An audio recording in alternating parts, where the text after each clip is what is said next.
बहुत समय पहले हिंदुस्तान में देना नाम का एक तेल व्यापारी रहता था। वो बहुत गरीब था। उसके ऊपर लेना नाम के एक साहूकार का 300 रुपया कर्ज था। देना के पास लेना को देने के लिए पैसे नहीं थे। इसलिए एक रात वो अपने घर से भाग गया और एक कुएं के पास स्थित पीपल के घने पेड़ पर चढ़कर सो गया। उस रात पीपल के पेड़ पर अनेक आत्माएं घूम रही थीं।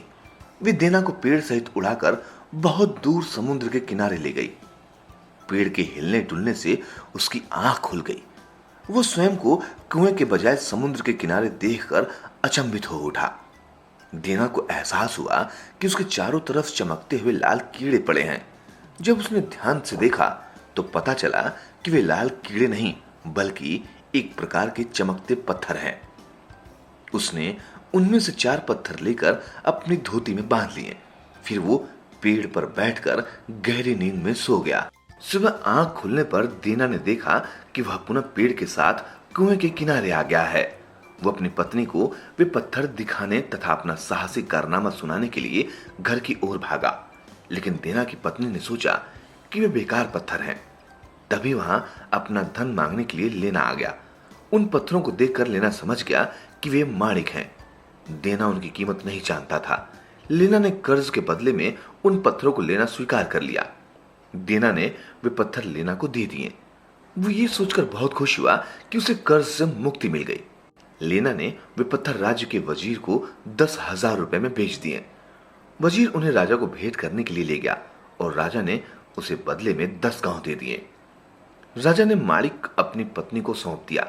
रानी उन पत्थरों को देखकर बहुत प्रसन्न हुई, लेकिन वो असंतुष्ट स्वर में बोली, 4 मालिक काफी नहीं है, मुझे 8 अन्य मालिक चाहिए ताकि मैं अपना हार बनवा सकूं। राजा ने वजीर को धमकी दी कि यदि वो अन्य मालिक नहीं लाया तो उसे सजा मिलेगी। वजीर ने देना और लेना को बुलाया। वजीर के पूछने पर देना ने सारी बात बता दी और कहा, जिस दिन पीपल के पेड़ पर आत्माएं आती हैं उसी दिन हमें वहां जाना चाहिए। अब वे आत्माएं पूर्णिमा की रात को आएंगी। पूर्णिमा की रात में राजा सहित चारों लोग पीपल के पेड़ पर बैठ गए। उन्हें समुद्र के किनारे ले जाया गया। बहुत से मालिक देखकर उनकी आंखें चौंधिया गईं। वे लालच के कारण अधिक मालिक बटोरने लगे, लेकिन अपने लोभ के कारण वे भूल गए कि सुबह होते ही आत्माएं पेड़ को वापस ले जाएंगी। जब उन्होंने चारों तरफ देखा तो आत्माएं पेड़ को लेकर जा चुकी थीं। वे चारों सदा के लिए समुद्र के किनारे रह गए। उनके पास जो कुछ भी था वो सब खो चुके थे। उन्हें लालच का फल मिल गया था।